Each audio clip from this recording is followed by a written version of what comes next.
What's good? It's boy CJ Goodfella back with the Boxing Clinic. Back one time for the one time. And you know, this weekend, man, and today alone, I've been hearing a focused Adrien Broner could be a great fighter. You know, this is a rant by the way. A focused Adrien Broner can beat this guy. You know, a motherfucker gonna tell me that Adrien Broner is a better fighter than Danny Garcia. He had knocked Danny Garcia out. Who the fuck is Adrien Broner knocked out at 147 pounds? Can somebody fucking tell me? He couldn't even knock out a blown up Adrian Granados, a guy who was preparing to fight Adrien Broner at 140 pounds, but his fat fucking ass couldn't make 140 pounds. So he had to change the fight, pay the kid to move up to 147 pounds. Okay? So, you know, this guy's missed weight a couple times, and people still believe in this guy. Got his ass knocked down by Marcos Maidana, damn near knocked out, but he finished. He finished to save face. He the same guy who laid the egg versus Sean Porter for the Battle of Ohio. Lost that. People turn the other ear. Oh, if he's focused, he stays out the club, and you know he gets serious about the sport of boxing. Y'all motherfuckers been saying this for 5 years. And y'all still letting this dude mind fuck y'all that he can be something. He ain't shit. You see Floyd Mayweather dropped his ass as his protege for Earl Spence. You know, because he know he ain't shit. This dude ain't focused. He's a dumbass nigga. Now, you know the difference between great fighters, good fighters, average fighters, and down the scale. He has the potential to have he has great athletic ability. He's a great athlete. Quick hands, you know, good punching power, you know, at 35 and below. You know, he was a good fighter. He was able to cut corners at 35, 30 and below because he was bigger. He outweighed people the night of the fight. He punched harder. When he moved up to 140, all those motherfucking advantages he had erased. Even at 140, he didn't beat a prominent name. He didn't beat a Terrence Crawford. He didn't beat a Timothy Bradley, a Lamont Peterson, Amir Khan, a Danny Garcia at 140. Any of those guys that was at 140 that was prominent, he didn't beat him. Lucas Matisse, he didn't beat him. Victor Ortiz at 140, he did not beat them. Even at 135, his resume is shaky. He didn't fight Ricky Burns. You know, Terrence Crawford cleaned that up. He fought Antonio DeMarco, big whoop-de-blam. You know, that's his only fight. Gavin Reese was piecing his ass up. But at the 135, he wasn't shit. He moved up to 147, skipped 140, deviated away from his plan. You know, fought Paulo Malignaggi for a belt. Barely scraped by Paulo Malignaggi. Fought Maidana, got pieced up. Fought Sean Porter, got pieced up. In between those, he fought a lot of guys that didn't matter.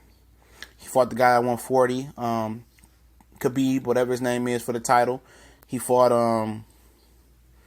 Ashley Theo Payne in a fight that didn't matter. Only reason that it did numbers is because he's Adrien Broner and Floyd Mayweather's fighter Ashley Theo Payne. Fought Adrian Granados, you know, the guy that did knock out Amir Khan. I give him credit for that.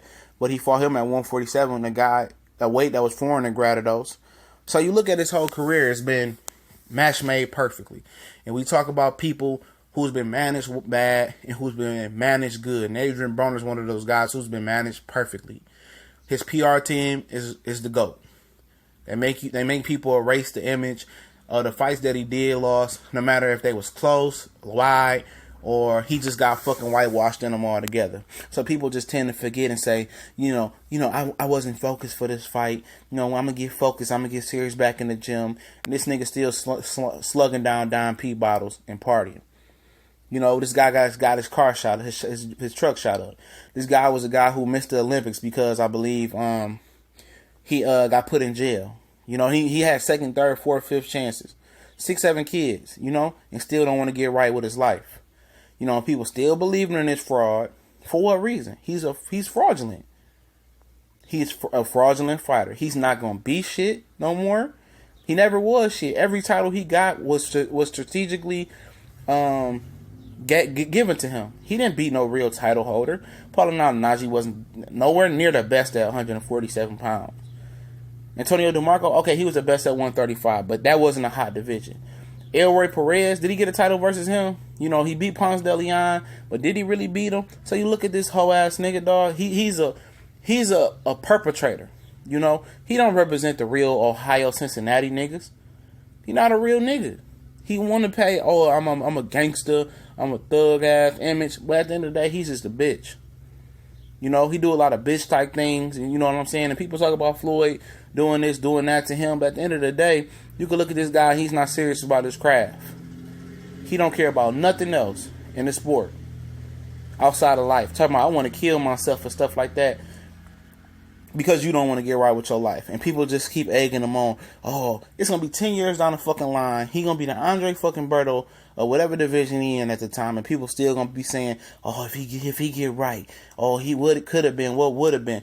He's a what, he's not a what shoulda, could, would, did, hood, footer, nothing.